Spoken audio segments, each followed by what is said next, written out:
Somewhere in the Montana mountains, a farmhouse sits dark on a ridge above the tree line. No address, no road signs, no reason for anyone to find it unless someone who loved you left you a map.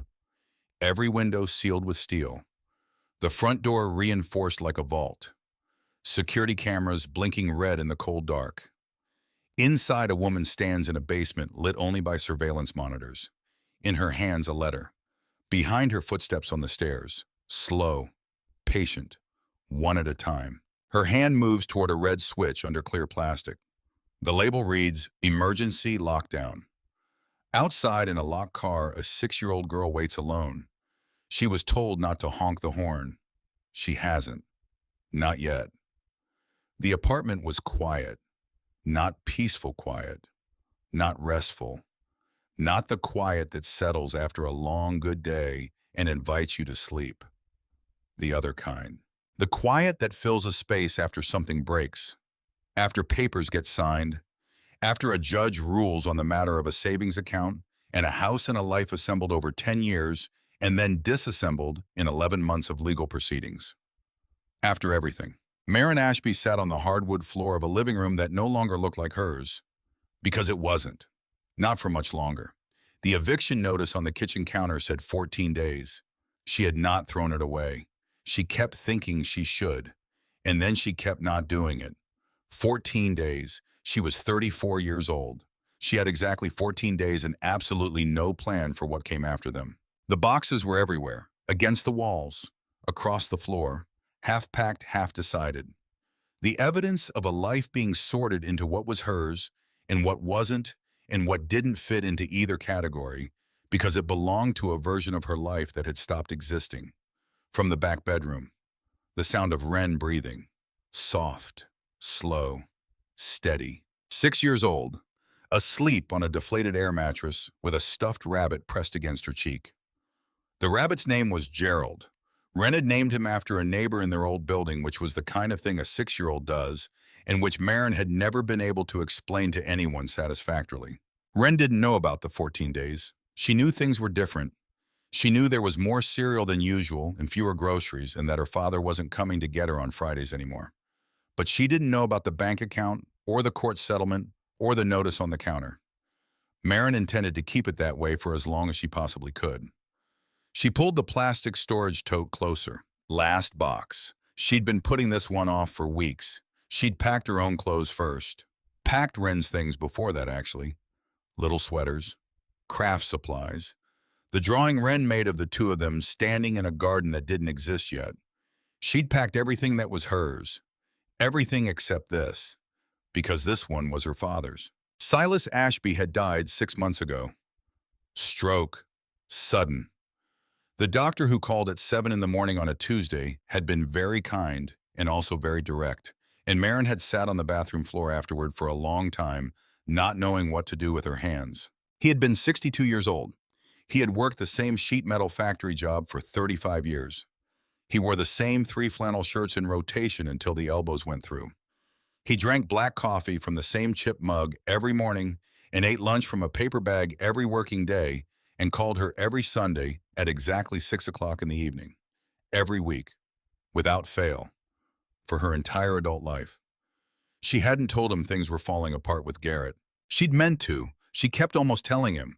And then the calls would come and she'd ask how he was and he'd say fine and she'd say fine, and neither of them would say the real things. She would give anything for one more Sunday. One more 6 o'clock. One more chance to hear the phone ring twice before she picked it up. The tote smelled like him when she pulled the lid off. Old Spice, motor oil, something faintly sweet she'd never been able to identify. The smell hit her before she was ready for it, and she just stopped. Sat there. Didn't breathe. Okay, she told herself. Okay, you can do this. She went through the easy things first. His reading glasses in their soft case. A pocket knife with a wooden handle worn smooth. A small leather wallet so old the seams had gone soft. 3 crossword puzzle books with every clue filled in his handwriting, cramped and careful and entirely his own. She set each thing aside, slowly. And then her hands found the Bible. King James, burgundy leather, gold lettering on the spine worn so far down She could only read it by the shape under her fingertips. She had seen this book on her father's nightstand her entire life. She had never once seen him open it in front of anyone, but the pages were soft as worn cloth when she held it now. The corners of the cover curved from years of a hand gripping and releasing, the wear that comes from loving something privately, from faith kept between a person and whatever they believed in and no one else. Myron held the Bible, and the grief arrived. Not all at once. It came in sections the way a large sound sometimes reaches you in waves rather than one blow. She felt it first in her jaw, then her chest, then the back of her throat. She whispered, "I don't know how to do this, Dad." Not to the room, to him. And then she tried to set the Bible gently in the box. It slipped. The Bible hit the hardwood floor with a sound too loud for 3 in the morning. A crack, a slap. The spine split cleanly and the pages spread across the floor in a wide, pale fan. Marin scrambled forward. She pressed the pages together, her worry for the damage so immediate that she almost missed what the fall had done. The hollow. Where the spine had split, the thick leather backing had separated from the interior. And in that gap, that narrow, deliberate, carefully constructed gap, someone had carved out a space. Smooth edges, clean lines, done with a precise hand and a very specific purpose. And inside, a yellowed envelope, folded twice to fit the narrow space. Marin sat back on her heels. Her heartbeat changed, not faster, just heavier, more present, like it wanted her to pay attention. She picked up the envelope. Heavy paper, gone stiff at the edges with age, but the seal had held. No name on the outside, no date. She opened it. Inside was a document, multi-page, folded in thirds. When she unfolded it, a seal at the top caught the lamplight. State of Montana. Warranty deed. She read the words 3 times. This warranty deed made this 14th day of March 1996 by and between grantor Edmund Fay Trust and grantee Silas Ashby. She kept reading. The property description was detailed, precise, legal language she had to read twice to fully parse.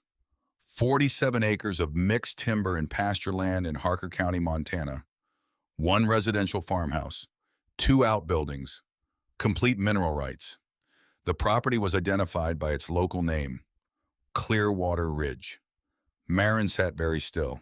Her father, who had lived in the same 2-bedroom apartment in Rockford, Illinois for 22 years, who drove a truck that was 12 years old and held together mostly through stubbornness and inertia, who never took a vacation, who ate lunch from a paper bag every working day of his adult life, who left behind a bank account with $4,300 and a truck worth maybe $800.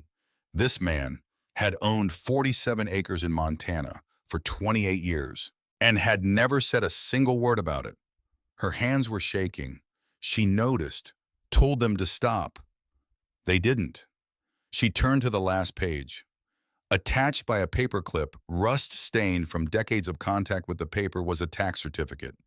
Property taxes paid in full, year after year after year, from 1996 straight through to the month Silas died, paid through an anonymous blind trust. He had been quietly, consistently, faithfully paying taxes on this land for 28 years. While she grew up thinking new shoes had to wait until February because that's just when money was easier, a thought moved through her, dark at the edges. What else didn't I know about you? She almost put the envelope down, almost folded everything back up. But then she noticed what had slipped free when she'd first opened it. A photograph, black and white, thick paper browned with age. She picked it up. Silas, younger by decades, his face still angular before time had softened the lines. He was standing in front of a farmhouse, wide covered porch, dense trees behind it. Beside him stood a woman. She was holding a baby. The woman was pretty, dark hair, a smile aimed at the camera with total confidence. She stood the way people stand when they know exactly where they belong. Marin stared, then looked harder, then turned the photograph over. On the back, her father's cramped handwriting. "Vera, I kept my promise. She doesn't know. Forgive me." Marin read it once, then again, then a third time. Vera. Her mother's name was Vera Ashby, who had died in a car accident on the interstate in the winter of 1998 when Maren was 8 years old, whose grave Maren had visited every spring for as long as she could drive herself, about whom her father said very little other than that she had been kind and that she had loved Maren very much, and that some losses you simply learn to carry. Vera. Maren set the photograph down on the floor in front of her. She sat with it for a long time. The street light hummed outside. The eviction notice sat on the kitchen counter. Wren breathed softly in the next room. And Maren Ashby sat on the bare floor of a life she didn't recognize and understood slowly and with great difficulty that her father had taken at least 2 enormous secrets to his grave. She picked up her phone. Cracked screen, battery at 11%. She plugged it in and typed the parcel number from the deed into the Harker County, Montana property search. It loaded slowly. She waited. Then she read the assessed value, read it again, a third time. Her mouth went dry. This was not a toxic waste site, not a swamp, not a liability, not anything close to what $30,000 might cover. She looked at Wren's door. She looked at the eviction notice. She looked at the photograph of her father standing next to a woman holding a baby. Then she started packing. Not the careful packing she'd been doing for weeks. The fast kind. The kind where you grab what matters and leave the rest. Clothes for her and clothes for Wren and the duffel bag from the top shelf and Gerald the rabbit from beside Wren's pillow. She had the deed. She had the photograph. She had a property address in Harker County, Montana. That was enough. She drove north to the nearest all-night gas station and filled the tank. Bought a large coffee and a small juice box and crackers. The attendant looked at her the way people look at someone who has clearly been crying and doesn't want to discuss it. He said nothing. She paid and was grateful. She put Wren in the car seat, still mostly asleep, still holding Gerald. Buckled her in gently. Wren didn't fully wake.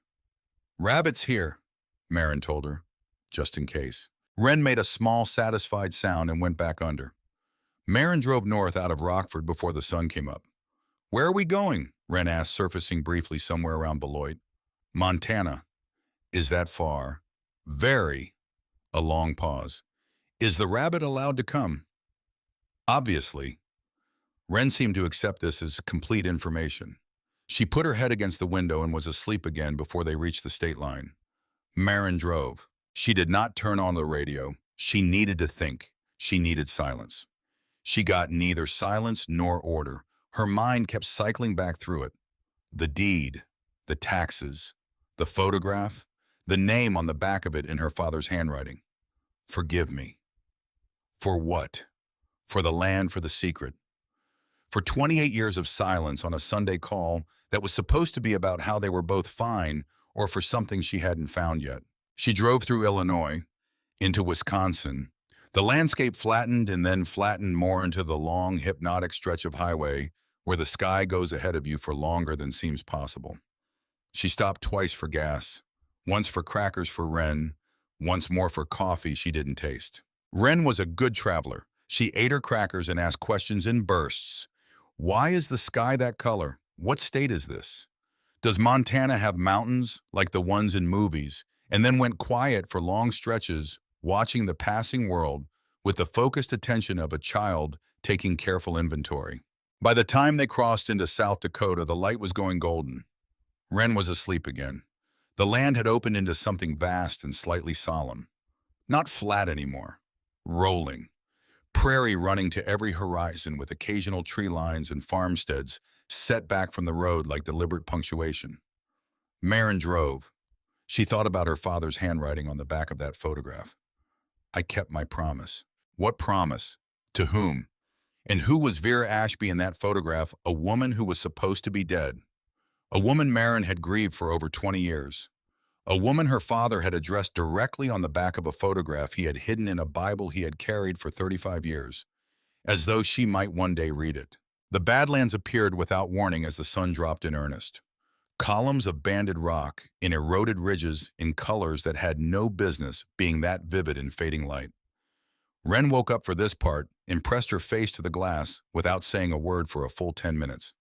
Then, "Are we on another planet?" "Almost," Maren said. "Cool," said Wren and went back to sleep. They crossed into Wyoming as the last light went.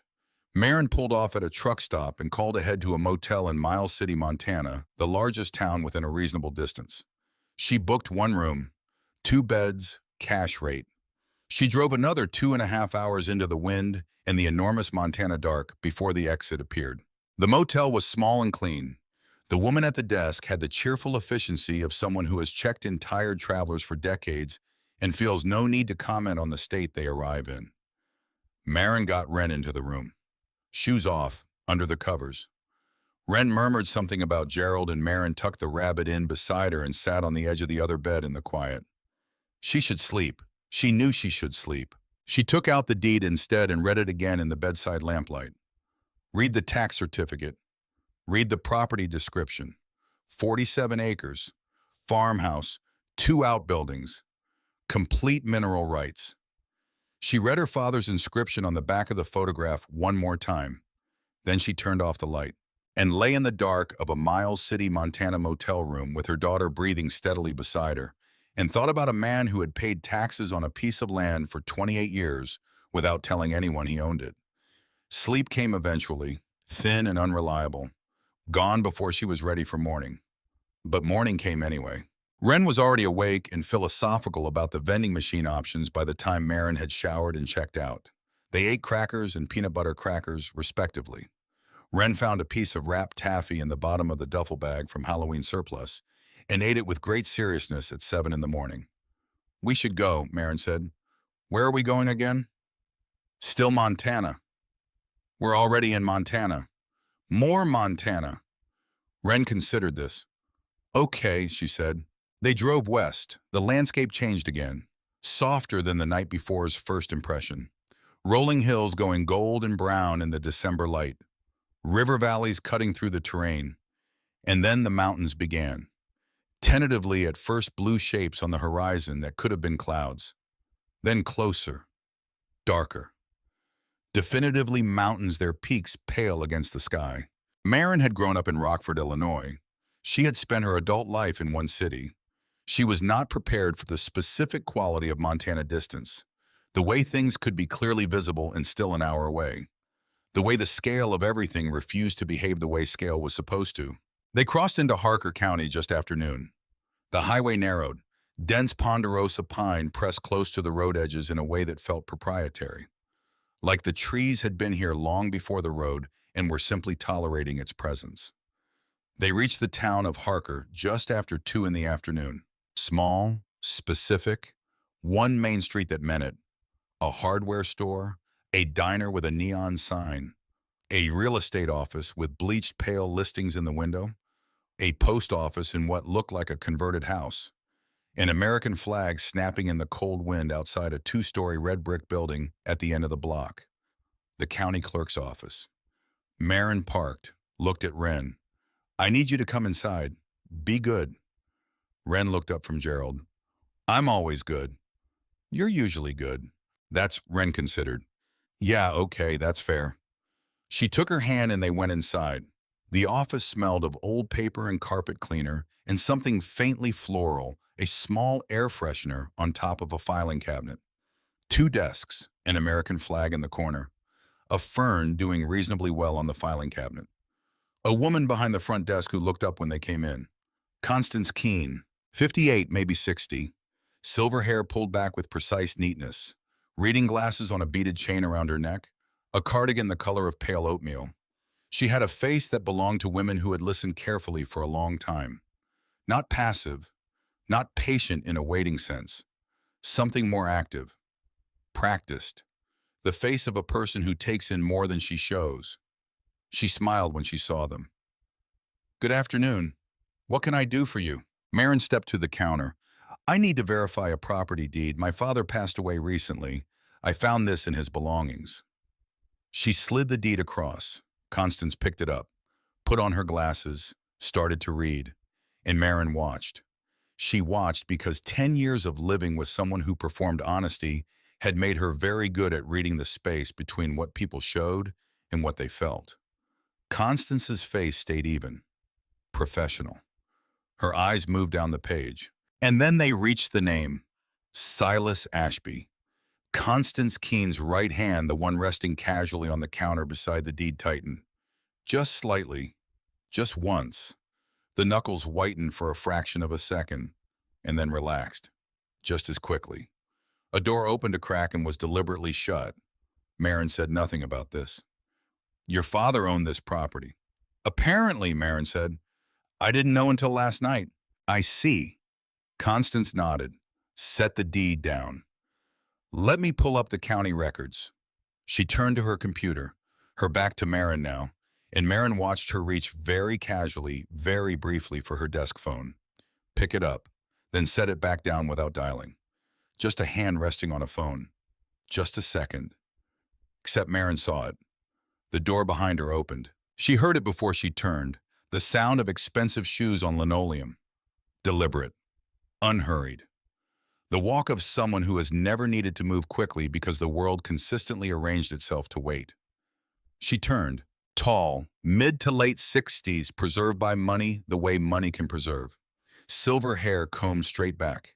A suit too precisely fitted for a county clerk's office on a Thursday afternoon. And his eyes dark and sharp and moving before anything else directly to the deed sitting on the counter. He stopped, looked at the deed, then at Marin. Something moved across his face. Recognition. And underneath the recognition, something older.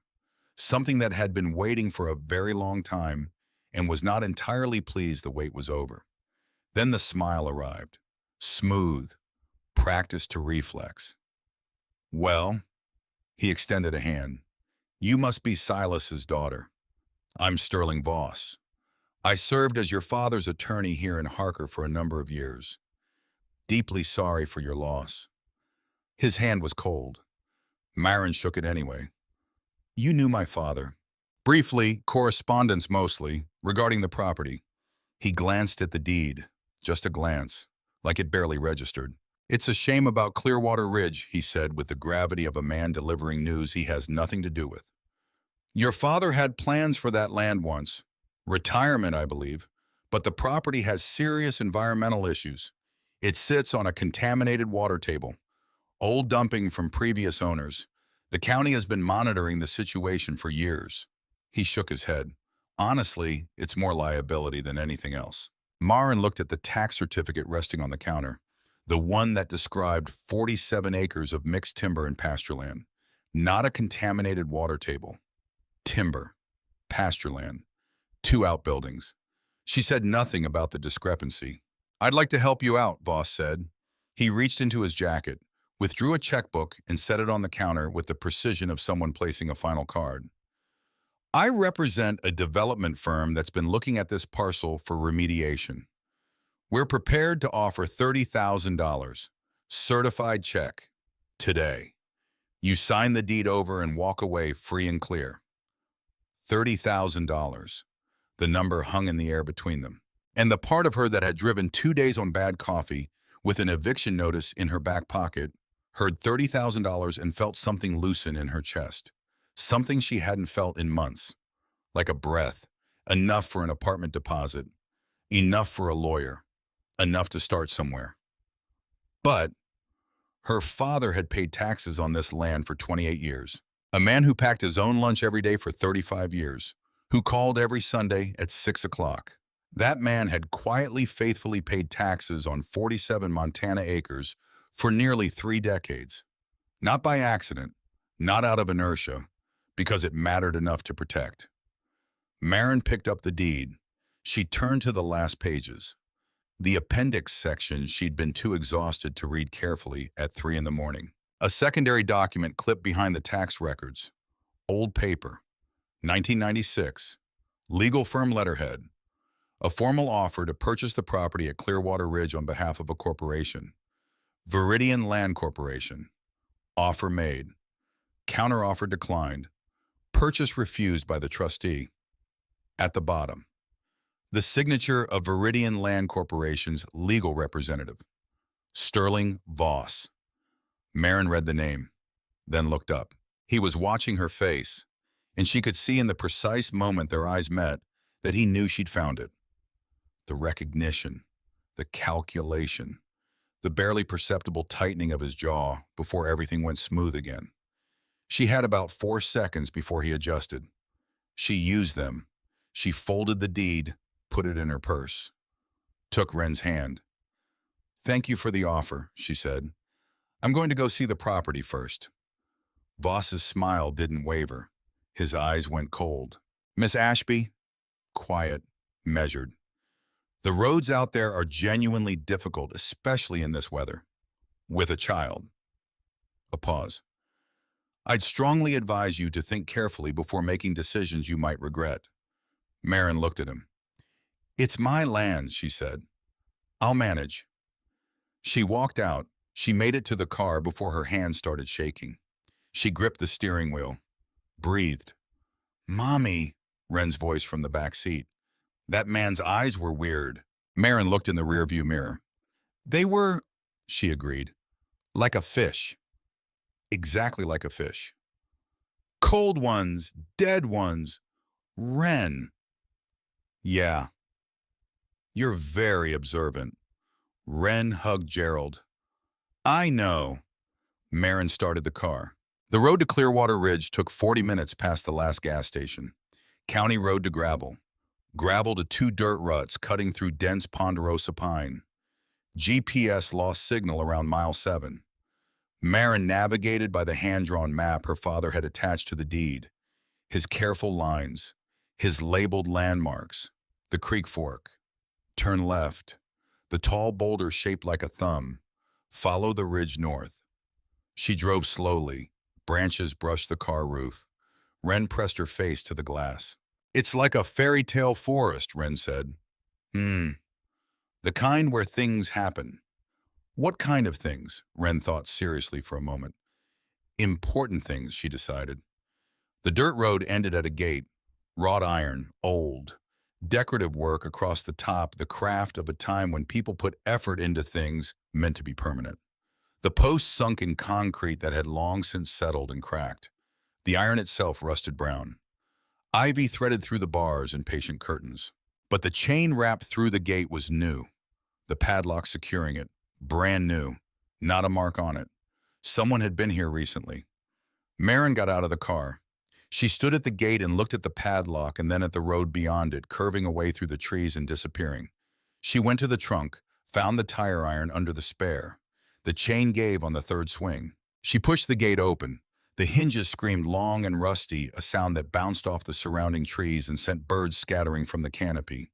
Ren covered her ears in the back seat. Marin drove through.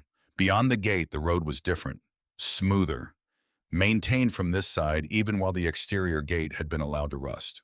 Someone had kept this road, had cared about it. The trees thinned, and then around a long, slow curve they broke entirely, and Marin stopped the car.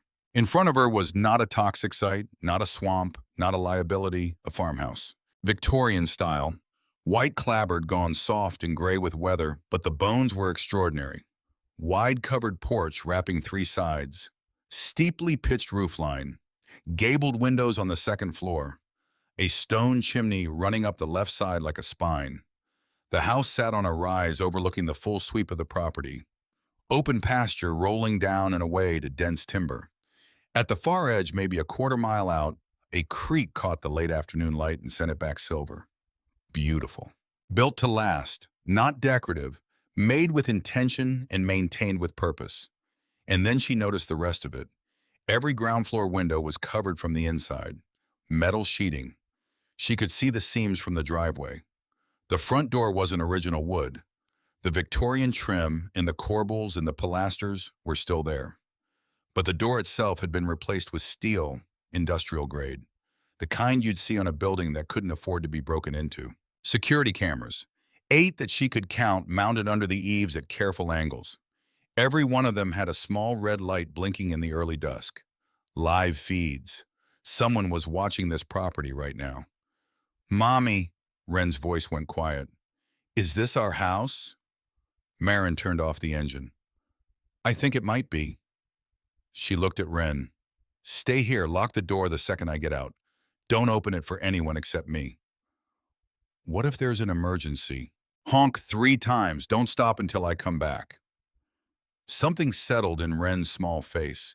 The kind of settling that looks like calm but is really a decision. Okay, she said. Marin got out of the car. The air was colder here than in the trees. Cleaner. The smell of pine and dry grass and something mineral underneath. She crossed the gravel drive to the porch. Up close, the steel work on the windows had been fitted with care. Custom. Not hasty. Someone had thought about this. Someone had planned and measured and done it correctly. The keypad beside the steel door was modern, backlit, high-security commercial grade. Her father used her birthday for every code she'd ever known about. The ATM, the storage unit, the apartment building alarm. She typed 0824-1990. The keypad flashed green. A heavy bolt retracted with a solid mechanical sound. The door swung inward. Marin stood in the doorway and took one breath. The inside was dim. She found a light switch, flipped it, and stood very still. The house was furnished, completely. Leather couches facing a massive stone fireplace, a dining table with 6 chairs, a kitchen with appliances newer than anything she had ever owned. The floors were original pine, worn honest and smooth, the ceilings high and the rooms generous. Clean, not dusty, not abandoned, clean, like someone had been here within the past few weeks. She walked through it. Kitchen first. Pantry stocked with canned goods and dry goods and sealed packages. Refrigerator empty but running cold. Someone had left it running. Through the dining room. A sitting room with bookshelves on every wall. A narrow side hall, and then she turned into the main hallway and stopped. The walls were covered in photographs. Not the kind you hang for decoration. Printed on plain paper. Pinned in overlapping rows from floor to ceiling on both sides of the hall. Hundreds of them. Marin walked toward them slowly. The closest showed a woman in a grocery store parking lot loading bags into a car. Dark coat. The profile half turned. It took a moment. Then her breath caught. That was her coat. That was her profile. That was the Aldi on Franklin Street in Rockford 2 years ago. She moved down the hall. Ren at a birthday party. Ren at the park, mid-swing, head back laughing. Ren walking into kindergarten, Marin crouching beside her, adjusting her backpack straps. Garrett. Outside a building Marin didn't recognize. Getting into a car she'd never seen. Meeting with a man whose face the long focal length couldn't resolve expensive coat deliberate posture. Dates in the bottom right corners. The oldest from 6 years back. The most recent from October. 2 months ago. 6 weeks before her father died. Marin stopped in the middle of the hall. Her father had been watching them. All of them. For years. But then she looked more carefully. The photographs of herself and Ren consistent angles. Consistent height. Same rough equipment. The photographs of Garrett were different. Different height. Different focal length. Slightly different grain. The angle always from above and northeast rather than at street level. She walked back through the hall, checking, comparing, 2 sets of photographs, 2 different cameras, 2 different people. Her father was not the only one who had been watching them. Someone else had been tracking Garrett specifically. And that person's photographs were also in this house. At the end of the hall, a heavy oak door stood slightly open. Through the gap, a faint blue glow pulsed. The light from monitors. The light from something that runs all the time. Marin pushed the door open. A staircase going down. She went down. The basement was not storage, not workshop, not anything ordinary. Banks of monitors covered the far wall. 12 screens in 3 rows, each showing a different angle of the property.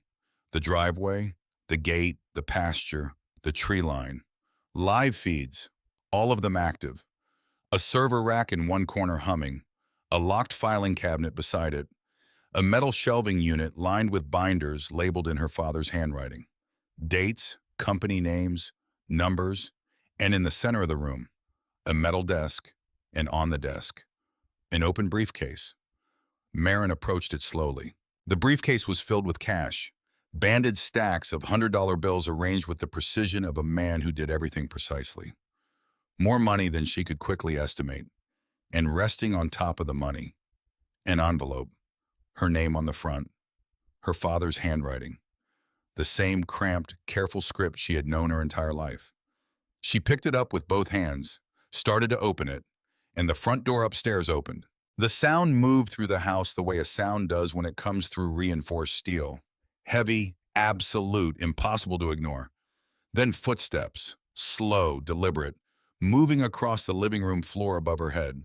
She looked at the monitors, the driveway camera, a second vehicle already parked behind hers. Dark. She hadn't heard it come up the road. Marin! The voice came from the top of the basement stairs. She knew that voice. She had known it for a decade, had said I love you to it, had screamed at it across the kitchen, had listened to it tell her things that weren't true with a fluency that she had eventually stopped being surprised by. Garrett. Marin, I saw the sedan outside, moving toward the door now. Voss called me, told me you were making things difficult. She pressed her father's envelope to her chest. His footstep found the top stair. You should have just taken the 30,000. You really should have. Second stair, third. Now we have to do this the hard way. Marin stood in the blue glow of the monitors, her father's letter in her hands, the briefcase on the desk, the footsteps coming down, patient, one at a time. She looked at the control panel beside the monitors. She'd been looking at it without meaning to. The way your eyes find exits automatically. Rows of switches labeled in her father's handwriting. Driveway gate, camera array, generator backup, and at the far right, encased in a hinged clear plastic cover, a red switch. The label above it read, Emergency Lockdown / Federal Dispatch. Marin stared at it. The footsteps reached the bottom. Garrett stepped off the last stair. His flashlight swept the room, cutting through the blue glow. He was wearing a jacket she'd never seen.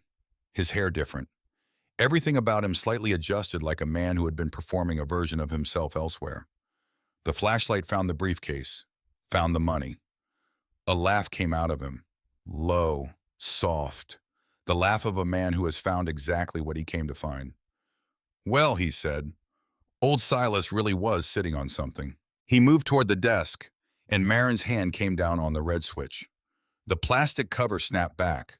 Her palm hit the switch hard. Everything happened simultaneously. The basement erupted into strobing red light. An alarm deafening and mechanical and absolute tore through the house and the Montana night beyond it. And from above, a steel barrier her father had built into the ceiling dropped into its frame with a sound like a vault door slamming. Garrett spun around. Sealed. The staircase completely sealed. He looked at the door, at the ceiling, at Marin. What did you do? The smooth was gone. All of it. I'm keeping the house, Marin said. Her voice surprised her. Calm, steady. The voice of a woman who had been underestimated long enough that she had almost started to agree. Almost. She grabbed the briefcase. She grabbed the envelope. She checked the driveway monitor. Her car. Wren still inside, still safe. No horn. Behind the server rack, the red emergency light caught something she hadn't seen before. A door, low, set into the back wall. Old-fashioned cellar door, heavy and iron-hinged, opening outward and up. She moved. Garrett shouted. She heard him lunge across the concrete. She was already at the door. She threw the bolt. She pushed. Cold air hit her face like a hand. She was out. The Montana night was enormous above her. Mountains silhouetted black against a sky packed with stars. The alarm screaming from the farmhouse behind her, the sound bouncing off the ridgelines and scattering into the dark. She locked the cellar door from outside, ran up the earthen steps into the open pasture. Her car was 20 yards away. She ran. Wren's face appeared in the window, wide eyes, terror. And then when Wren saw Marin running toward her, the terror shifted into something concentrated and fierce. 6 years old, alone in the dark, and she had not honked the horn. She had trusted her mother to come back. Marin wrenched the door open. Buckle up, right now. Mommy.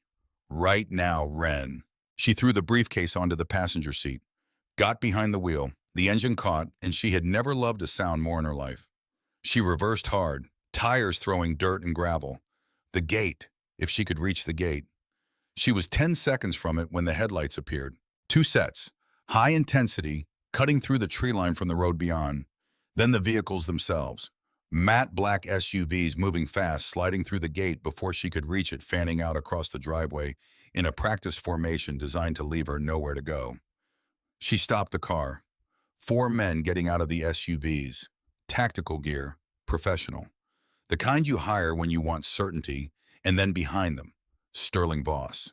He walked out of the headlight glare and into the open space between the vehicles, hands in his jacket pockets, looking at her car, at the farmhouse behind her with its shrieking alarm, at the situation which he appeared to regard as entirely resolved. He walked toward her window, slow and certain, the walk of a man approaching the end of a long-running problem. His hand rose to knock on her glass, and the sky above Clearwater Ridge came apart. A light white and absolute and blinding snapped on from above the tree line and threw the entire property into stark clarity. The sound arrived half a second behind it. Helicopter rotors. Deep, percussive, growing fast. The tactical men froze. Voss froze.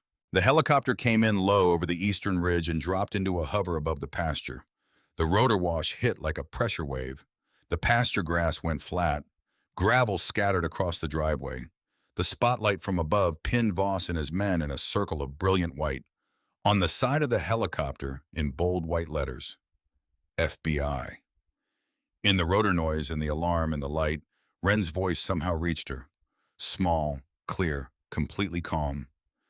"Mommy, is that us or them?" Maren looked at the helicopter, at the briefcase on the seat beside her, at the envelope with her name on it in her father's handwriting, at 47 acres of Clearwater Ridge lit up like noon in the middle of the night. She looked at Sterling Voss, who was no longer walking toward her window, who was standing completely still. And for the first time since he'd walked into the county clerk's office, looking like he owned the county, which he nearly did, he looked like what he actually was. An old man, caught. 3 armored vehicles came roaring up the driveway. Maren let out a breath she felt like she'd been holding since 3 in the morning. That, she said, is us. Part 2. Everyone is hiding something. It happened fast. That's what Maren would remember later. Not the details, not the precise sequence, the speed. The way something that had been building for 28 years came apart in under 5 minutes on a Montana pasture in the dark. The armored vehicles hit the driveway in formation, cut off any road out. Not that Voss's vehicles were going anywhere. His SUVs were already boxed in. His 4 tactical men stood with their hands out from their bodies. Still, careful, because whatever they were paid to do, being arrested on a federal operation in the middle of Montana, was not in the job description. Federal agents came off the vehicles in a practiced wave. Commands, clear, loud, weapons down, hands visible. Turn around slowly. Voss didn't turn slowly. He turned the way men like him always turn when they have no other choice. With the dignity of someone who has decided that if arrest is inevitable, he will at minimum perform his own version of it. He held out his wrists. He kept his chin level. He said something to the agent reaching for his arms. The agent said nothing back. The agent put the cuffs on anyway. And Maren watched Sterling Voss, who had walked into a county clerk's office that morning with the bearing of a man who owned the room, who had practically owned the county, who had set a checkbook on a counter with the casual generosity of someone flicking change. She watched him walk backward against the hood of his own vehicle. She sat in the car and didn't move. Wren was breathing fast beside her, shallow, the breathing of a child working very hard at being brave. "Mommy, I'm here? Are the scary men going away?" Maren watched an agent guide Voss's head down and settle him into the back seat of a federal vehicle. "Yes," she said, "they're going away." A knock on her window. 3 careful knuckles. Patient. The knock of someone who understands that the woman inside has been through something and is not going to be rushed. She rolled it down. The man outside was mid-40s. Dark jacket with FBI in yellow across the back. A face that had learned over time to carry a lot without showing much. "Ms. Ashby." He held up his badge. "Let her look." "I'm Special Agent Thorne. I need to get you and your daughter out of the vehicle and into the farmhouse. Can you step out for me?" Maren looked at the badge, then at his face. "How did you know we were here?" she asked. He paused, a fraction of a second, a man choosing between two true things. We received a transmission, he said, from a contact here in Harker County, someone who's been monitoring this property for a long time and waiting for access. What contact? We'll talk inside, he said. Right now I need you both somewhere safe. Wren looked at Thorne from the back seat. His face is normal, she said. Yeah, Marin said. Not like a fish. Thorne blinked. She's right, Marin said. Your face is fine. She got out of the car. They swept the farmhouse first. Marin stood on the porch with Wren pressed against her hip and listened to agents move through the rooms above her. Methodical, systematic, professionals clearing spaces. Then from below, from the basement, a voice. Garrett's voice. Raised, working through an explanation at considerable speed for whoever had just come through the emergency override on the steel barrier. The voice of a man who has been sitting in the dark with his thoughts for 20 minutes and has had time to develop a version of events. The agents brought him up through the front door. He came through with his hands zip-tied and his jacket dusty from the basement floor. His hair had that look, the one she'd learned to recognize over 10 years, the one that meant he'd been running his hands through it. She'd seen it before difficult phone calls, before conversations that she now understood had been rehearsals for things she wasn't supposed to understand yet. He saw her, and something happened to his face. The performance dropped away. Not the fear was still there, bright and real, but the management, the calculated presentation, 10 years of careful surface. That went. What was left was just a person, wrung out. And underneath the fear, something she didn't immediately have a name for, something that looked almost like relief. Marin. Garrett. The agent between them said, "Ma'am, I need you to step." "Give them a minute," Thorne said from behind her. The agent stepped back. Marin and Garrett stood on the porch of her father's farmhouse with federal agents moving around them and the Montana night pressing in from all directions. Neither of them spoke immediately, because some silences carry information that words would only muddy. This one was full. "She's alive," Garrett said, careful with the words, like they were fragile. "Sloan, she's alive." Marin went still. "What?" "He has her." A breath that wasn't quite steady. "Voss. He's had her for 3 years." The world adjusted slightly. "Your sister," Marin said. "Yes."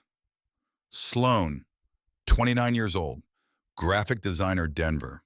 Liked hiking, terrible taste in action movies. Texted at inappropriate hours." Marin had met her 4 times and liked her immediately. She had wondered over the past 3 years of the marriage dissolving where Sloan had gone. Had assumed it was sides being taken, silence being chosen, not this. "He found out I'd talked to someone about the deed," Garrett said. "A county records researcher, nothing official. I was curious about Silas, about the property, about why everything about him felt like it didn't add up. And somehow Voss found out within a week. And then Sloan." His voice fractured at her name. "They took her from her apartment in Denver. They sent me a video. She was scared. They said if I did what they needed, kept them informed about you, about whether you'd find the deed, they'd let her go when it was over." Marin said nothing. "Because what do you say to that? What is the right response to something simultaneously awful and comprehensible?" "The divorce," she said, testing the word, weighing it. "They needed you without resources, without a lawyer, without time to think, without options." He looked at his hands, still zip-tied. "They needed you desperate enough to take the $30,000 the moment you found the deed." "I hated it," he said. "I need you to know." "Did you hate it while you were doing it?" she said. He looked up. "While it was happening," she said again. Steady, even. "Did you hate it then? Or did you tell yourself it was necessary so many times that you stopped needing to?" He didn't answer, which was its own answer. She breathed in, held it, let it go. "I'm not forgiving you," she said. "Not tonight, not right now." "I know. But I understand the difference between a person who makes a terrible choice and a person who is simply terrible." He blinked, like he hadn't expected that particular distinction. She turned away from him. Agent Thorne, he was already beside her. Find Sloan Hale, Marin said. Denver, or wherever Voss has been keeping her. Tonight. Thorne looked at her with something that wasn't quite surprise, but had surprise in its neighborhood. We already have teams working Voss's property holdings, he said. We'll find her. Tonight, Marin said. Tonight, he confirmed. They took Garrett to a federal vehicle. He went without resistance. The compliance of someone who has been carrying something too heavy for too long and has finally desperately miserably put it down. Marin watched him go. She didn't feel like she'd won anything. She felt like a woman standing at the far end of a long mistake, trying to figure out which parts of it were hers to own. Ms. Ashby, Thorne beside her. The house is clear. You can go inside. Wren tugged her hand. Inside, Wren said, with the photographs. We're going to take those down, Marin said. Good, Wren said. They were a lot. They put Wren in the sitting room with a blanket from the cedar chest, and Gerald in the low hum of a house running its heating in the cold. A young female agent positioned herself near the doorway. Not intrusively, just present. Wren was asleep in 11 minutes. Because that's what 6-year-olds do. They decide they've processed enough for one night, and then they simply sleep. Trustingly and completely. Marin sat at the kitchen table, the briefcase in front of her. She'd carried it in automatically without deciding to. The way you carry the most important thing. She opened it. The cash was still there. She didn't count it. That was for lawyers eventually. But underneath the top layer of bills, she'd felt something in the basement and not had time to register. A cardboard divider separating the cash from what lay beneath. She lifted it, a leather portfolio, and clipped to the outside the envelope. Her name, her father's handwriting. She took out the letter. This time, no footsteps on the stairs, no alarms, no crisis pressing in from all sides. She read it. Silas Ashby had terrible handwriting. She had almost forgotten this and remembered it now with a force that was unexpected. Letters crowding each other. Words underlined not for emphasis, but because his pen had dragged.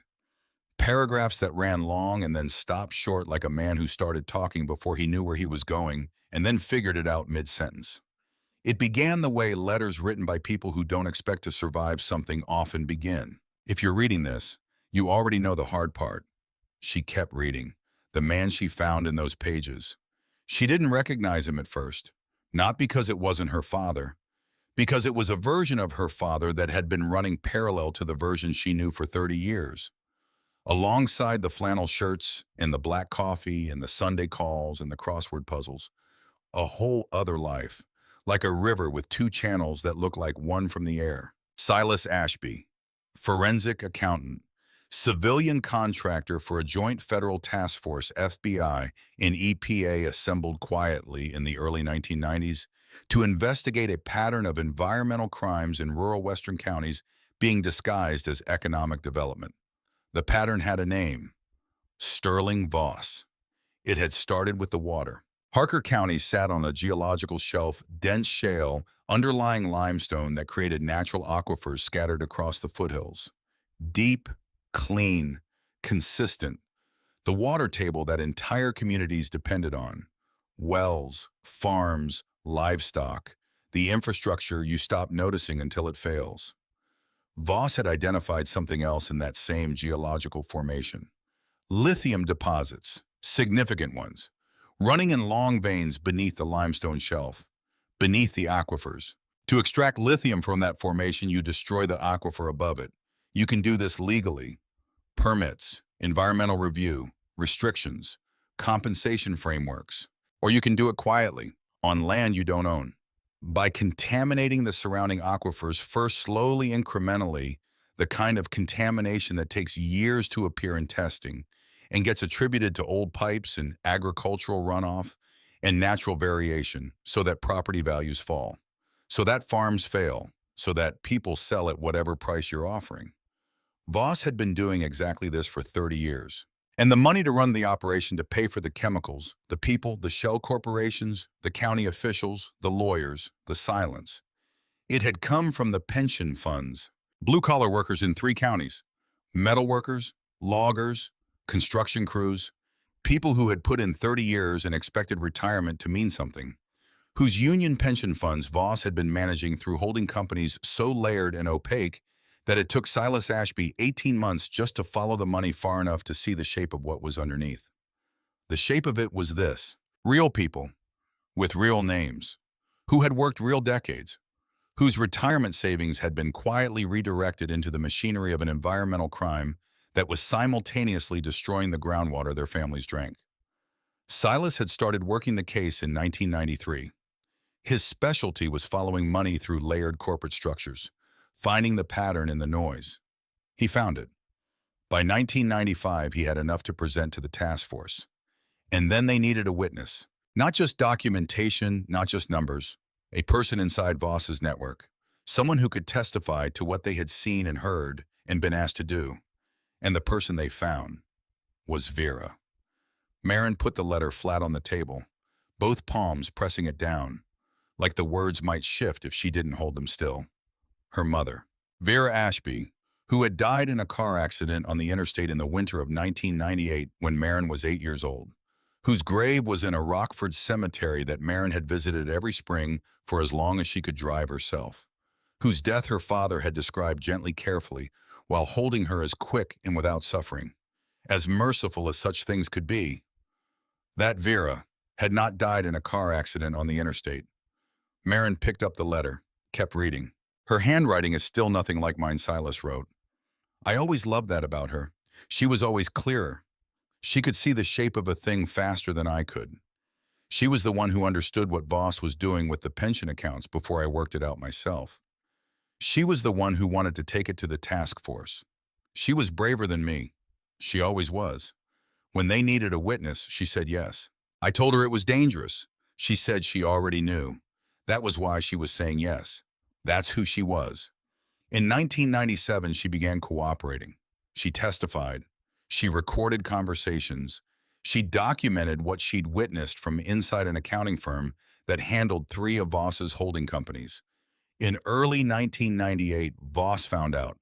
We never learned how. One of his people somewhere in the chain. But Voss found out she was cooperating. Marin, I had 2 weeks. 2 weeks to get her out. The U.S. Marshals Service took her into witness protection in March of 1998. You were 8 years old. You had been staying with your grandmother in Rockford while your mother worked. When the marshals moved her, there was no time to explain. No way to arrange a proper goodbye without creating risk to her new identity. And I couldn't tell you. Not because I didn't want to, because I couldn't. Her safety depended on no one knowing. And you were 8 years old, Marin. You would have told someone. Not out of anything except love. Out of the absolute certainty of an 8-year-old that if Mommy was alive, then Mommy should be here and someone should fix this immediately.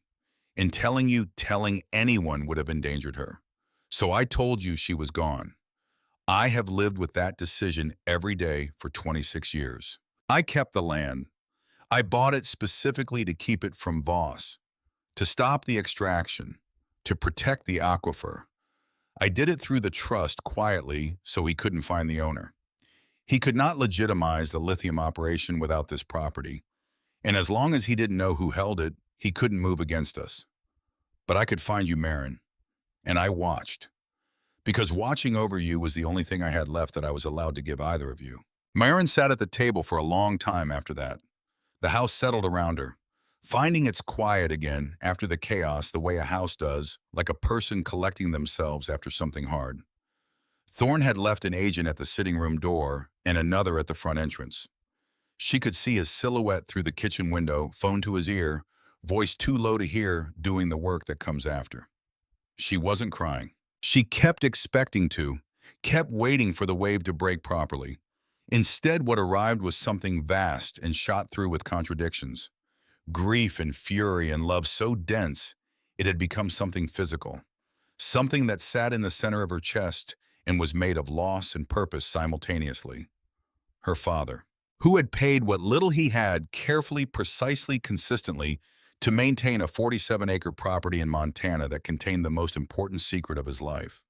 Who had watched his daughter through a telephoto lens from a distance because that was the closest he was allowed without endangering the woman they both loved. who had said every Sunday at 6 o'clock, everything is going to work itself out, Marin, and had been building toward this night the entire time he said it. She reached into the briefcase, the leather portfolio beneath the divider. She opened it. Inside copies of the binders from the basement shelves, organized in her father's handwriting. Dates, company names, account numbers, transaction records spanning 3 decades, the complete assembled case against Sterling Voss. She turned to the last section, a hardware pocket stitched into the back cover. She felt it before she saw it. Small, hard. A USB drive. Silver. A piece of electrical tape across the top with one letter in marker. M for Marin. Next to it, folded twice, a single handwritten page. Her father's handwriting. Short, like a man who has said most of what he needs to say and knows how to end. There are 2 files on this drive. Open both. The first belongs to Agent Thorne. The second is for you. Only you. I am sorry for every year I was not there. I am sorry for every time I almost told you. I am sorry that the love between us had to take the shape of concealment for so long. None of this means I loved you less. It means I loved her more than I was afraid. And I loved you too much to risk it. You will understand when you see the second file. All my love. Always. Dad. Marin opened her laptop from the side pocket of the duffel bag. The main zipper had been broken for 6 months. Ren had caught it on something, and they'd never replaced it and plugged in the USB drive. 2 folders appeared. Voss Task Force Evidence, 1993 to 2024. And below it, second file. She opened the second file first. 1 document, PDF, 3 pages, a federal seal at the top, U.S. Marshal Service, Witness Security Program, a photograph in the upper right corner. A woman, late 50s, maybe 60, silver hair cut short and deliberate, the cut of someone who made a decision about it at some point and committed fully. Her face had lines that came from years of complicated expressions, from smiling and not smiling, from the specific long-term look of someone who has been watching something from a distance for a very long time and has had watchfulness become the default shape of her face.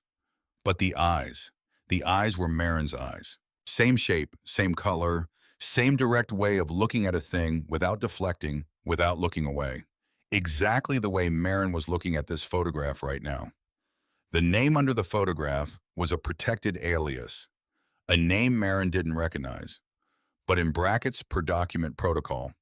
Original name, Vera Ann Ashby. Current location, Missoula, Montana. Distance from Clearwater Ridge, 41 miles. Marin stopped breathing. She read the location again. Missoula, Montana. 41 miles. Her mother had not died in a car accident in the winter of 1998. Her mother had not died at all. Her mother was 60 years old and silver-haired and was living 41 miles from this kitchen table. Had been living in Montana for 26 years, while Marin visited a grave in Rockford every spring. While Marin learned to drive and graduated high school and went to community college and dropped out and got a job and met a man and married him and had a daughter. While Marin got divorced and packed boxes in the dark at 3 in the morning on a bare floor. Her mother had been 41 miles away. She put her hand flat on the laptop screen, not to close it, just to put her hand on it. The way you touch something to confirm it's solid, to confirm it exists and isn't something your exhausted mind has assembled from hope and grief in a Montana kitchen at midnight. The sound she made was not a cry. It was smaller, more bewildered.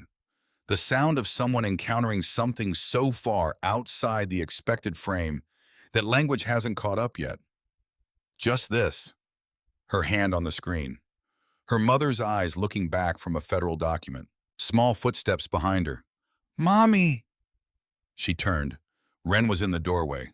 Socks, hair pushed up on one side from the pillow. Gerald tucked under one arm. Marin wiped her face. She hadn't known she was crying until she did. "Hey," she said. "I thought you were sleeping. I heard a sound." "I'm okay." Ren looked at the laptop screen. At the photograph. At her mother's face looking back from a federal document. "Who's that?" she asked. Marin looked at the photograph of Vera Ashby. Vera, who had looked at a dangerous situation and decided to testify against it because of what she wanted her daughter's world to be. Vera, who had been moved out of her own life in the dead of night to protect the child she was leaving behind. Vera, who had been 41 miles away for 26 years. Who had Marin now realized the tax payments on the trust, who had been helping pay the property taxes all along. Not Silas alone. Both of them. Together. Watching and paying and maintaining from their separate distances.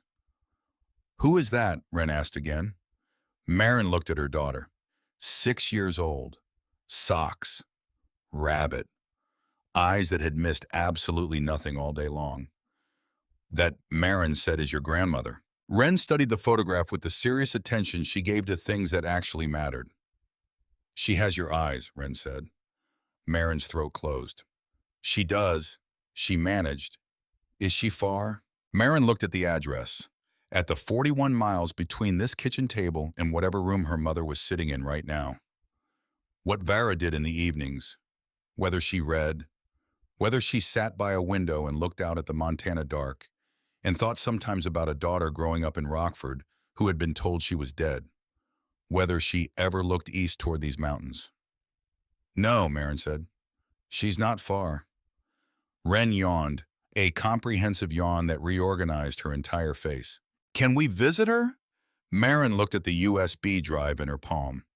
At 30 years of her father's careful work contained in a drive smaller than a key, ready to hand to a federal agent, ready to complete what Silas had built and Vera had nearly died to make possible. One thing at a time. First the evidence, then 41 miles. "Yes," Marin said. "We're going to visit her." "When soon?" Wren appeared satisfied by this. The simple faith that soon means soon. She padded back to the sitting room. Marin sat at the table. She pulled the USB drive from the laptop, held it in her palm. This small silver object that contained her father's entire working life, her mother's survival, the evidence that would dismantle 3 decades of careful corruption. She held it for a moment, then she stood, walked to the front door, opened it. Thorne was on the porch. He turned. She held out the USB drive. "File 1, she said. "Everything you need." He took it, looked at it, then at her. "And the second file is mine." He nodded. No negotiation, no pushback. Just a man who understood the difference between what belonged to a federal investigation and what belonged to a daughter. "You should rest tonight," he said. "We'll talk in the morning." "Is Voss secured?" "Yes. Garrett shut in custody, already cooperating." "Sloan Hale, his sister, Denver. Voss has her somewhere." "Active teams are working Voss's property holdings as we speak," Thorne said. "We will find her." Marin nodded. She looked out at the property, the pasture in the dark, the mountains black against a sky dense with stars. This land her father had kept for 3 decades. This land her mother had helped pay for from 41 miles away. This land that had sat here patient and steady and waiting. "Agent Thorne?" "Yes." "He paid taxes on this property for 28 years. He watched us from a distance. He built everything in there." She looked at the farmhouse. "He built all of it. For this night."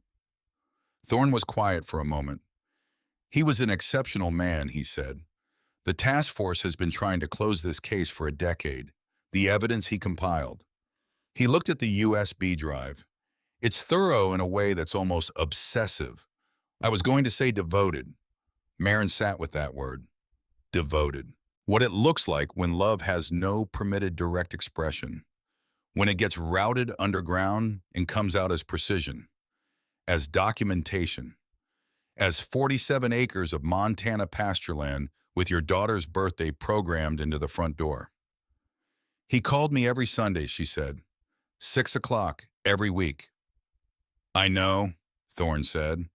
He told the task force coordinator it was the only ordinary thing he let himself keep. She stood on the porch a moment longer, looking at the stars. Then she went back inside, sat at the table, opened the federal document with the Missoula address. and wrote it down on the back of a gas station receipt from somewhere in Wyoming that she'd folded into her jacket pocket 2 days ago.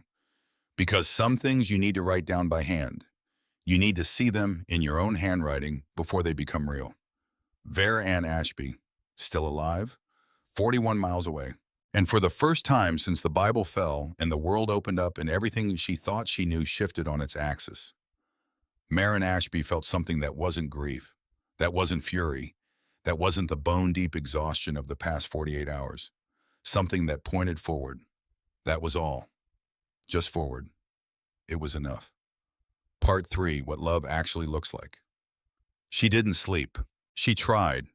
She lay down on the leather couch with Wren tucked against her side and Gerald wedged between them, and she closed her eyes and told herself that the body needs rest even when the mind refuses.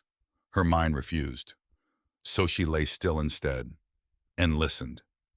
To Wren breathe, to the house settle, to the agents outside moving through the property in quiet rotations, the sound of people doing a necessary job in the dark. Her father's house. Her house now. She kept having to remind herself of this. The deed was real. The property was real. The USB drive was in Thorne's jacket pocket, and whatever happened next was already in motion, and there was nothing left to do tonight except breathe. So she breathed and thought about her father, paying taxes on 47 Montana acres from an anonymous trust, while he ate his lunch from a paper bag in the same factory break room for 35 years. Watching his daughter through a telephoto lens from a distance, because that was the closest he was permitted to be without endangering the woman they both loved. Who had said every Sunday at 6 o'clock, everything is going to work itself out, Marin, and had been building toward this specific night the entire time he said it. She thought about her mother in Missoula, 41 miles east, what she did in the evenings, whether she'd built something real there or just inhabited a space, whether there were nights she looked east toward the mountains and thought about a daughter who had been told she was dead. She thought about Garrett in federal custody, making his statements, and Sloan wherever Sloan was. Alive, Garrett had said. 3 years and still alive. People were more complicated than their worst moments. She had decided this somewhere between the pasture and the porch, and she intended to keep it. The gray light arrived eventually. The way morning comes in the mountains not all at once. A brightening at the edges of things. The window above the kitchen sink going from black to pewter to the first tentative suggestion of blue. The mountains finding their shapes in the pale. Montana mornings. Her father had watched these every time he came here. She understood why he built it here. Why this specific piece of land? Because the morning arrived here like something that had been promised and was being kept. The land didn't know anything about courts or corruption or shell corporations or pension funds quietly emptied. It just continued. Mountains and pines and a creek throwing back light somewhere in the timber. It just was. Wren stirred, sat up, looked around the sitting room with the focused attention of a child taking inventory of her present moment. "Are we still here?" she said. "Still here." "Good." She yawned and resettled Gerald. "I like it." "You like it." "It smells like trees." "That's because it's surrounded by them." Wren considered this with appropriate seriousness. "That makes sense," she said. Thorne knocked at 7:15. Marin was already at the kitchen table with coffee she'd made in her father's old aluminum percolator, the kind that required patience. She didn't have patience, but she was practicing. Thorne came in and sat across from her. He had the look of someone who hadn't slept either but had been not sleeping long enough that it didn't interfere with function. "Sloan Hale," he said. Marin's hands tightened on the mug. "We found her last night," he said. 2:15 in the morning. A property in Jefferson County, Colorado, registered to one of Voss's shell companies. She's at St. Mary's Medical Center in Denver. She's going to be fine. He paused. She asked about her brother. Marin let out a breath. A long one. The kind held in segments for so long you'd stop being aware of it. "Garrett knows. We told him at 3 a.m. He cried for about 20 minutes and then started talking faster than our stenographer could accurately transcribe." She looked at the table. "He's cooperating fully." "Completely," Thorne said. "Names, account structures, the entire network. He stopped, started again. He was placed in an unbearable position, Ms. Ashby. I'm not excusing his choices, but the full picture. I know the full picture, she said. A beat of quiet.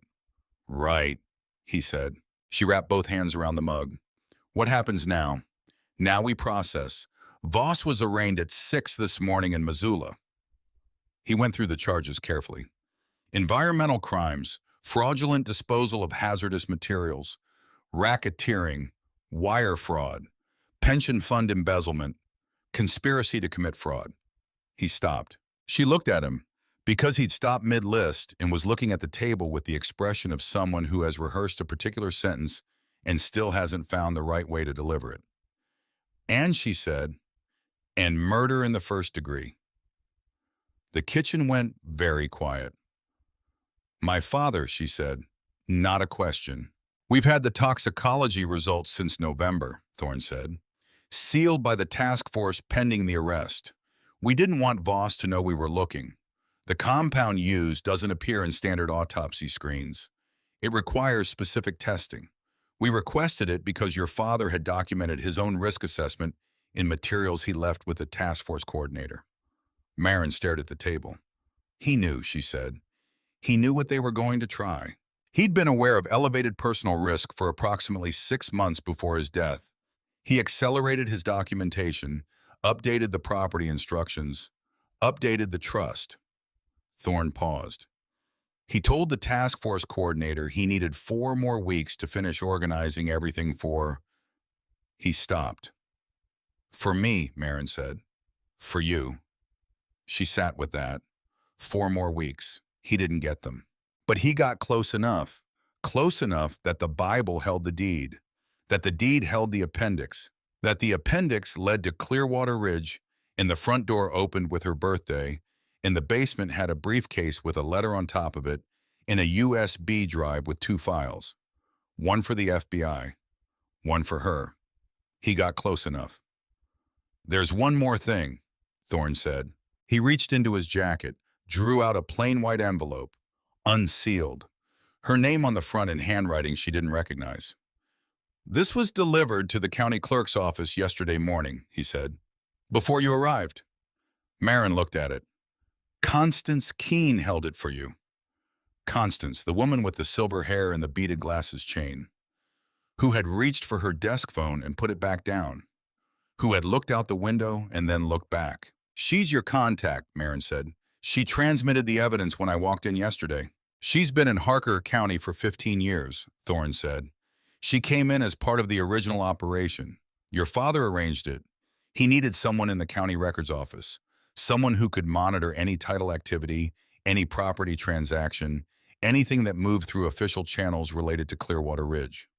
Someone who would know if Voss ever got close to identifying the property owner. Someone who would know if anyone ever came asking. If I ever came asking, Marin said. If you ever came asking. Marin thought about the woman behind the counter. The practiced warmth. The professional ease. The hand that tightened for 1 second. Not fear. Recognition. And underneath the recognition, something she understood now. Relief. Because someone had finally come. She knew my father for 15 years, Marin said. By voice and by document, Thorne said. Operational protocol. They never met in person. But she knew his work. She understood what he was building. She believed in it. He paused. She asked me to tell you she's glad it was you who found the deed. She said she hoped it would be. Marin looked at the envelope. She's the second photographer, she said. The other set of photographs in the hallway. Different angles. Thorne said nothing, which was confirmation. Her father watching from one position. Constance watching Garrett separately. Tracking Voss's approach to Marin's household through a different channel. 2 people, 2 angles, both watching over the same woman who had no idea. She asked me to pass on one more thing, Thorne said. He paused. She said your father talked about you the way the sun talks about morning. Always there. Never needs to explain itself. Marin stood very still. Your father talked about you the way the sun talks about morning. Silas Ashby, with his crossword puzzles and his flannel shirts and his paper bag lunches and his Sunday calls at exactly 6 o'clock. Talking about his daughter like that, to a woman he had never met in person, because that was the only form it was allowed to take. She managed. Tell her thank you. Thorne nodded. He walked back through the kitchen and out the front door. Marin sat at the table. She opened the envelope. One page, handwritten. The penmanship careful and deliberate, the writing of someone who had been precise about letters for a very long time. It began without salutation. I have been writing this letter for 26 years. Different versions, different first lines, different ways of trying to explain what cannot actually be explained. I've written it angry, and I've written it in grief, and I've written it with hope. And once very early, just months in, I wrote it in a single sustained hour and then burned it because it was too raw to be useful to anyone, including me. This version I wrote last Tuesday, because I knew you were coming. Not because anyone told me, because your father called me on the last Sunday before he died. He was allowed one call, once a year, supervised, short. He always called on the same day your birthday, August 24th, every year. He told me one specific thing about you from that year. One thing. But this last call wasn't in August. He called on a Sunday in October, and he said there was a woman in Chicago with a 6-year-old daughter who was going to need a way forward. He didn't use your name. He never used your name. But I have always known. I have followed from a distance what I was permitted to follow, which was very little and never enough, and also everything I had. You have his stubbornness. I don't know exactly how I know this, but I do. He was the most stubborn man I ever loved. The stubbornness that looks like patience from the outside, like calm, but underneath it is someone who has decided something and will not be moved by anything short of genuine reason. I think you found the deed. I think if you're reading this, you drove out here and you didn't take the $30,000, which means you have his stubbornness. And maybe a little of mine. I don't know what you feel about me. I won't pretend to know what 26 years without me looks like from where you're standing. And I'm not going to ask you to feel any particular way about any of this. You're allowed to be whatever you are. But I want you to know one thing, just one factual thing. There was not a single day, not one in 26 years, when I didn't think about you. I will be in Missoula tonight and tomorrow and for as long as it takes. If you want to come, I'll be there. If you're not ready, I'll still be there. I've been here for 26 years. I have nowhere else to be. Marin read the letter twice, then folded it, pressed it between her palms, sat with it. 2 agents came with Thorne at 9 to take her statement. She walked them through everything precisely, calmly. The deed discovery, the drive, the county office, Voss's offer, the appendix discovery, the property, the house, the hallway, the basement, Garrett. When they reached Garrett, she was careful, because accurate was right. And the accurate thing about Garrett Hale was not that he was a villain. The accurate thing was that he had been placed in an impossible situation and had made terrible choices inside it, which was harder to categorize than simple evil. But harder to categorize is not the same as wrong to name. She told them what she knew. She let them draw their own conclusions. When they were done, Thorne walked the agents out and came back. What happens to the property, she asked. It's yours, clean title, no question. And the lithium, mineral rights intact. What Voss was doing was illegal specifically because of the methods, not the resource itself. Legal extraction on your land with proper permitting is a different matter entirely. He almost smiled. That's a conversation for a very good environmental lawyer. She nodded. The lithium beneath the land her father had bought and paid for and died to protect. The thing Voss had wanted badly enough to poison a water supply and strip a pension fund and eventually kill a 62-year-old man who packed his lunch in a paper bag. That lithium was hers. She put it in the mental drawer she was keeping full. The drawer could wait. The agents were packed and gone by 11. 2 remained at the gate on rotating shifts. The legal machinery was running, the title paperwork in process, and she went to find Wren. Wren was at the edge of the pasture, crouched in the grass, examining something with total concentration. "What is that?" Marin said. "A beetle." Wren didn't look up. "A very large one." "Please don't touch it." "I already touched it." Wren. It didn't mind at all. Myron sat on the porch steps. She'd brought 2 mugs of coffee and then remembered Wren was 6 and had both mugs herself, which seemed appropriate. "We should talk," she said. Wren came and sat beside her, accepted a portion of the porch step as her share. "About the beetle, about what comes next." Wren looked out at the pasture, thought about it the way she thought about things that actually mattered. "Are we going to live here?" she asked. "I think so, if you want to." "With the trees." "With the trees. And the beetle." "The beetle can stay." Wren thought about this with appropriate gravity. "I'd want a swing," she said. "Obviously. A good one. Not the plastic kind. The kind that goes really high." "We can get a good one." "And can Gerald have his own room?" "Gerald is a stuffed animal. He has an emotional life." "He doesn't." "You can't say that for certain."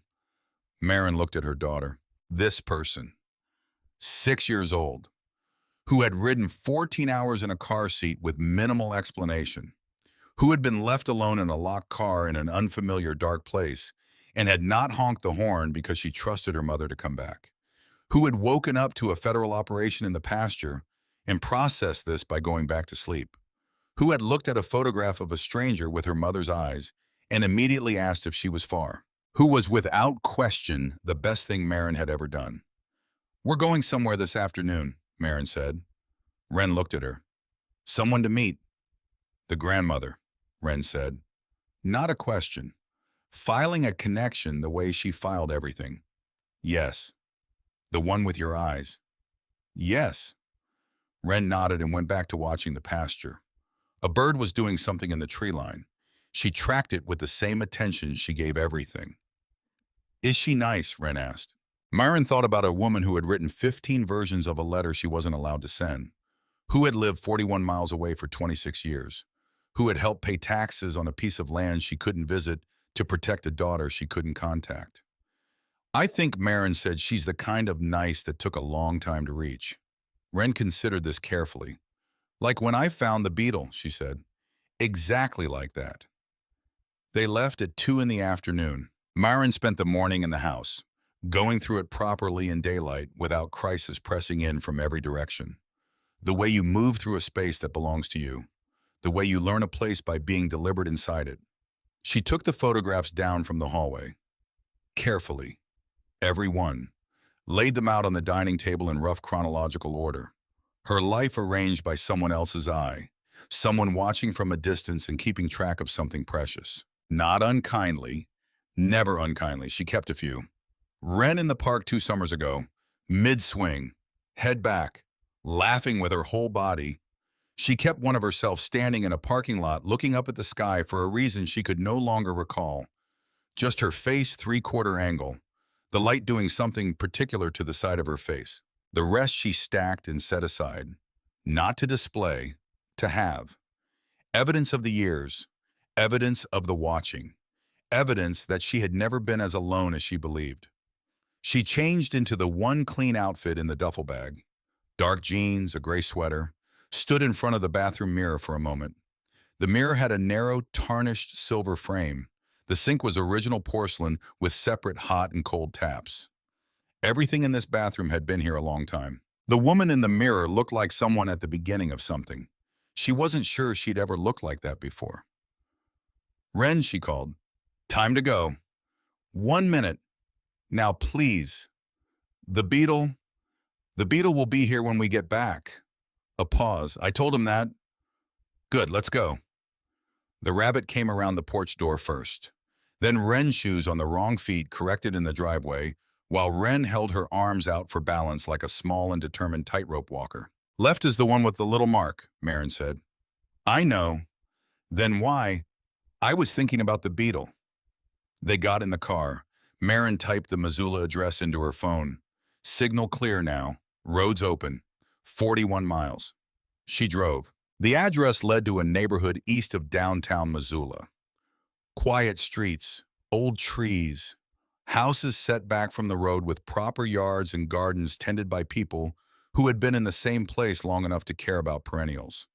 Solid houses, Nothing trying too hard. The one at the address was a craftsman bungalow, white paint with green trim, window boxes along the porch rail with winter bare lavender, the stems dry and silver in the December light, a porch with 2 wooden chairs, a bird bath on the side lawn with a rim of ice. Marin parked, sat, the engine idled. Wren said nothing, which was unusual enough to notice.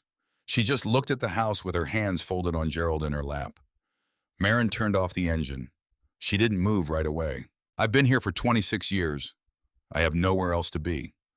What did it mean to stay in one place for 26 years because the person you loved most lived 41 miles away and you couldn't go closer? What did it mean to build a life at the radius of someone else's safety, to choose it, to keep choosing it every year because choosing it meant someone else lived? She didn't have the full answer, but she was beginning to feel the shape of the question. She got out of the car, took Wren's hand, walked up the front path.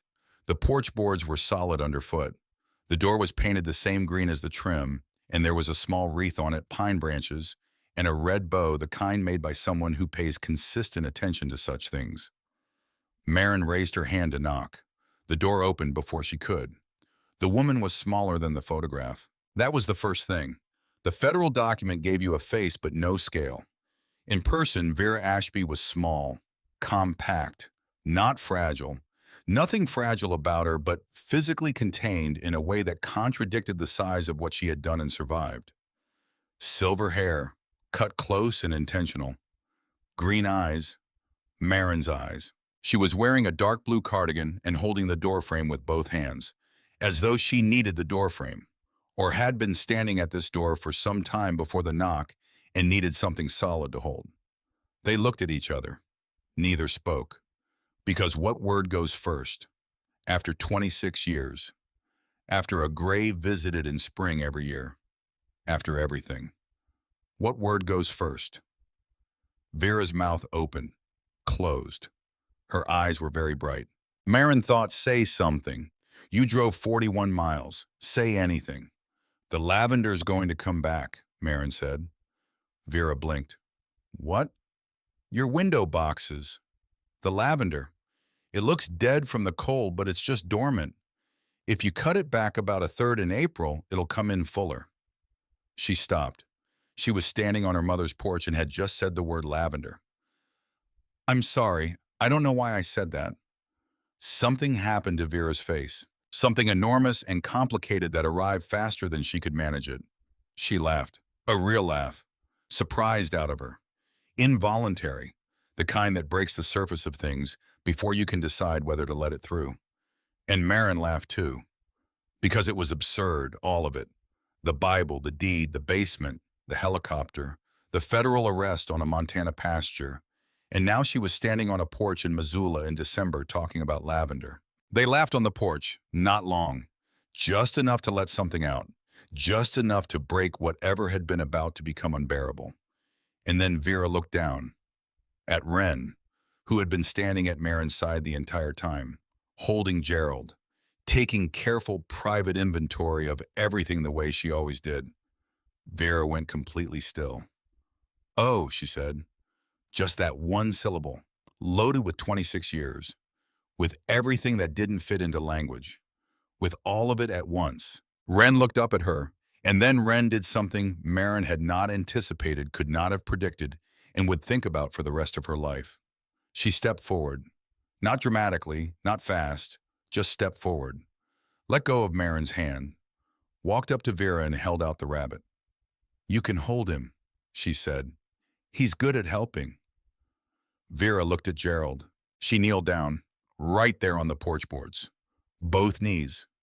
To be at the same level as this 6-year-old she had never met. Who had her mother's eyes? Who had just offered the most important object in her possession to a stranger because a stranger seemed like she needed it. Vera took the rabbit, carefully, with both hands. What's his name, she asked, her voice thin and working hard. Gerald, Wren said. Gerald, Vera repeated, with full solemnity. He doesn't like loud noises, Wren said, but he's very brave. Vera looked at Wren, her eyes doing what eyes do when there is too much in them and nowhere adequate for it to go. "So are you?" Vera said. "I can tell." Wren nodded, like this was simply the accurate assessment, and she appreciated Vera noticing. Then she stepped forward and put her arms around Vera's neck. Marin stood on the porch and watched her mother hold her daughter for the first time. She pressed her hand to her mouth. The grief that arrived then was not the sharp kind, not the crisis kind, not the kind that had been running through her for 2 days. This was the deep kind, the grief that comes when something lost is partially found. When you understand how much time has passed by the force of being so relieved that it hasn't all passed yet. The kind that arrives when you realize some things cannot be returned. But some things can still be started. They stayed for hours. Vera's house was what it was, careful, intentional, built by a person who couldn't have the home they'd left behind and had built something honest in its place. Books on every available surface, quilts on the chairs, plants in every window that caught light, a kitchen that smelled of wood smoke and coffee, and something baking. There was always something baking. Marin would learn later that this was daily, not for company, because Vera needed her hands occupied, because she had built a life around managed motion. Wren fell asleep on the living room couch under a quilt that Vera unfolded with practiced hands. Like she'd known there would be a child here eventually. Like she'd kept the quilt ready. Maybe she had. Marin and Vera sat at the kitchen table with tea. Neither of them was particularly drinking and talked. Not about the large things first. Too much. Too fast for the first afternoon of the rest of things. Small things.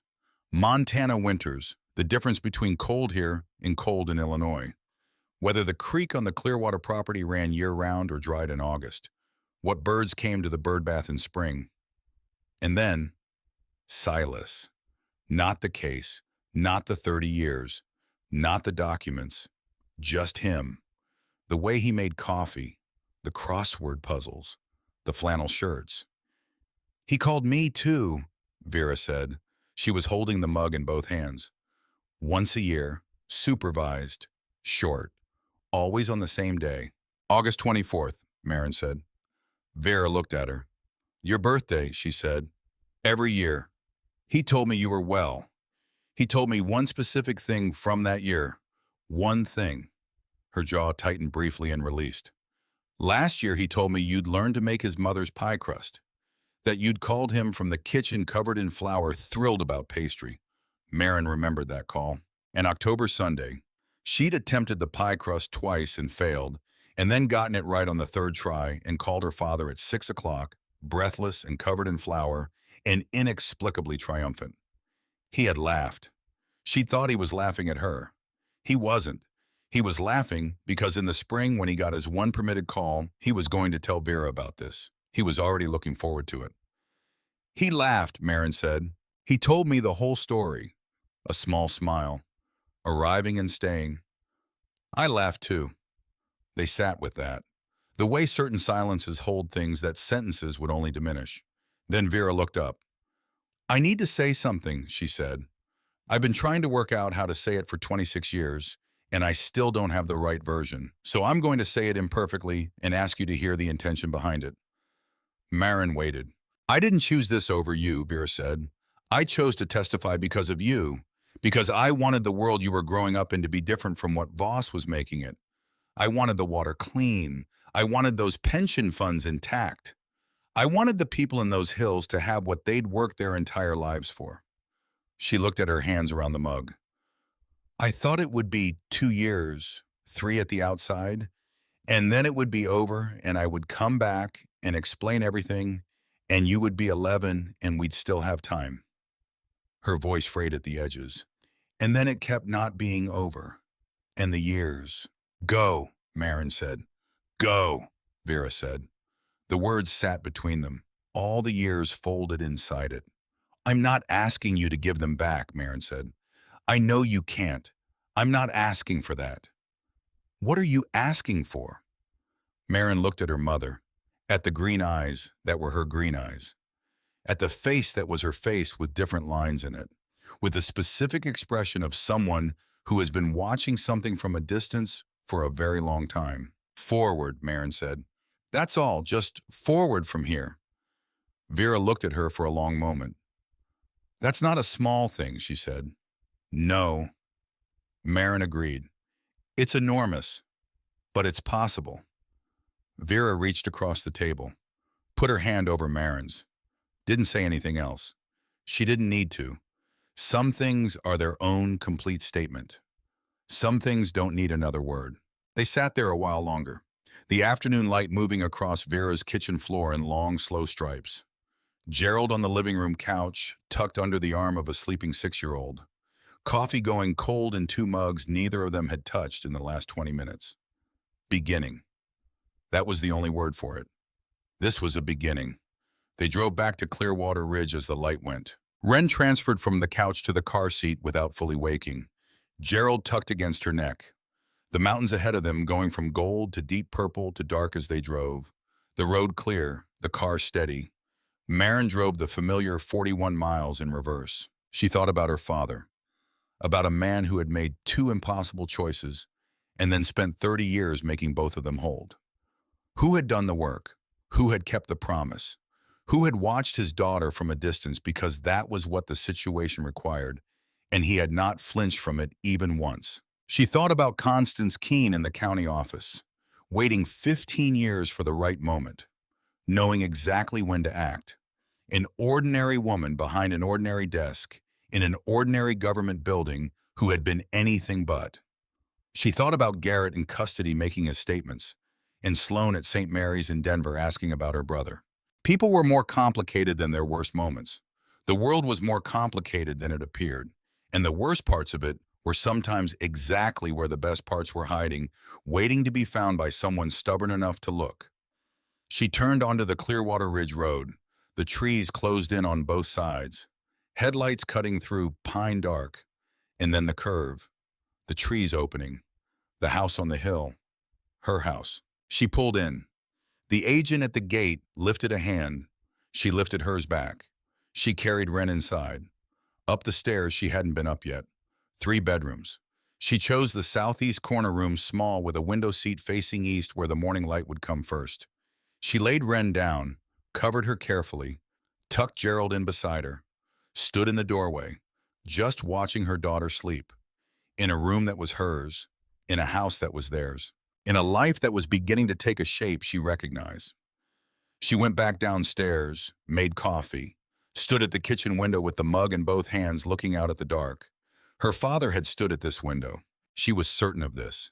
He had come here more times than she knew, had stood at this sink with this view, maybe with coffee like this, looking out at these mountains going dark. At this specific Montana night that was full of pine smell and creek sound, and the long, patient breathing of land that had been here before anyone's grief and would be here long after. She put her hand on the cold glass. Her father's house. His choice to build something here instead of somewhere easier. Her mother, 41 miles east, in a craftsman bungalow with lavender in the window boxes that would come back in April. Her daughter upstairs, asleep, with a stuffed rabbit named Gerald, who had an emotional life according to Wren, and who could not be proved otherwise. And underneath all of it, deep in the shale and the limestone and the slow ancient formations of the earth, something worth protecting, something her father had understood was worth protecting long before she did, before she knew to. She took her hand off the glass, looked at her own reflection in the dark window, a woman standing in a kitchen that was hers, in a house her father had built toward this exact moment, for her to be standing here. Exactly here. She said what she had been finding her way towards since 3 a.m. on a bare floor in Rockford, with a Bible in her lap and nowhere left to go. I've got it from here, Dad. The house was quiet around her, the good kind, the kind that has company in it. She turned off the kitchen light and went to sleep in her father's house. For the first time, and for the first time in a very long time, she slept until morning.